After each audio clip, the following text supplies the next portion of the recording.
People are going to steal from you as much as you let them steal. So there has to be a point where you stand up as a man and say, no, enough is enough.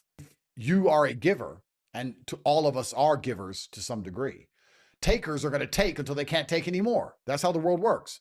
So if you're going to allow Trudeau to run your government and run your country into the ground and sit there and do fuck all about it, then that's what's going to happen. There has to be a bottom line where eventually people stop complying or stop obeying. If people are going to continue to allow it to happen, it's just going to continue forever. Yeah, we got to get that guy out. Well, but then you have to ask yourself the question. This is what's really interesting. You have to ask yourself the question about people get exactly what they deserve in this life, and the strong conquer the weak because the weak are just too meek to protect and save themselves. Like if Canada falls, along with Europe, which is going to fall, part of me is going to be heartbroken. But then part of me is going to be like, well, you had a chance and you just sat there and let it collapse. Like, what do you want to do? Your ship is sinking. There's a hole in your ship. It's getting bigger. Are you going to do anything about it? Oh, maybe the next election, or I made a tweet last week, so I'm just going to leave it. Oh, cool. You're fucked then. You're fucked. I really like to think that Americans wouldn't have accepted this election being rigged, which is why they didn't rig it. Because they knew. They're like, we can't get away with it again. The Americans are not going to have it. Americans are built different.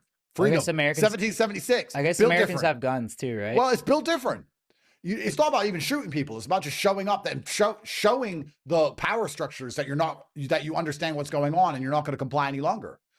When I look at Trudeau in charge of Canada and I watch Canadians do fucking nothing, part of me is like, well, you deserve it then. During COVID, there was a lot, but I feel like there's just not enough people. There's a lot of strong but not people. Enough. Yeah. But when I watch the Brits and Keir Starmer locks them up for tweets and the Brits do nothing, well, then you deserve it. You get what you deserve in this life. If you're going to be in an abusive relationship and you're going to sit there as the chick and your husband's going to beat the shit out of you and you're never going to leave and you know all he's ever going to do is beat the shit out of you and you're going to sit there, guess what? You're going to get the shit beaten out of you. That's how it's going to work. If you're going to sit there with an abusive government and let them abuse you and you're never going to do anything about it, guess what? They're going to abuse you. That's all it's going to be.